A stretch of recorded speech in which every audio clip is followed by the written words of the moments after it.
Calvin and Hobbes. Calvin and Hobbes is a daily comic strip that is written and illustrated by Bill Watterson.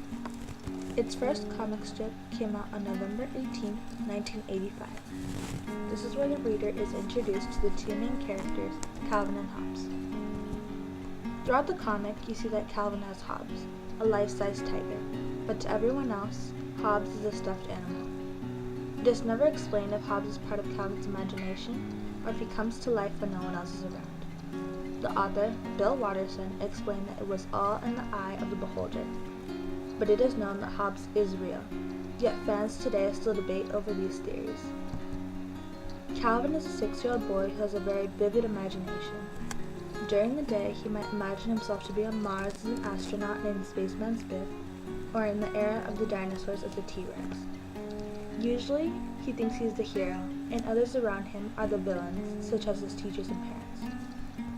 He is also shown to believe almost everything his dad tells him, including his lectures about building character.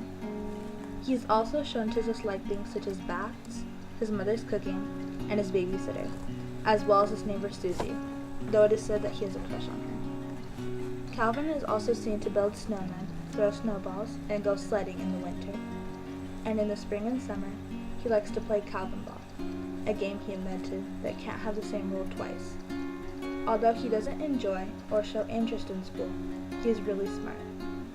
He is shown to have a great range of vocabulary when in an argument or explaining his perspective on life itself.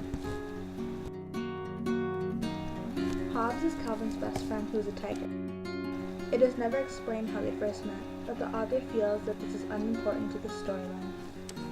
Hobbes is the counteract to Calvin's misbehavior. Some even think that he could be Calvin's conscience. Even when Calvin is arguing, Hobbes doesn't resort to yelling. He takes a softer tone, and shows to be more calm and collected while still being tiger-like. For example, he likes tuna fish sandwiches and tackling Calvin when he gets one with a spoon. Throughout the comic, you see that the two characters go on many adventures, like sledding, where Calvin likes to go to the extreme and ride off cliffs, and Hobbes ends up staying in a grassy field.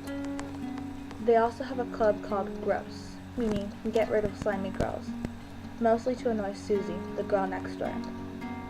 Calvin invents things such as his transmogrifier and duplicator, and in both the stories, half the time he is playing pretend, but overall, it does affect what happens to Calvin in real life. Calvin and Hobbes are shown to care for each other very much throughout the story, even if they don't agree on everything. Bill Watterson announced that Calvin and Hobbes was going to soon end on November 9, 1995, and he was true to his word, so the last comic was published on December 31st, 1995, where Calvin's last words were, "It's a magical world, Hobbes, old buddy. Let's go exploring."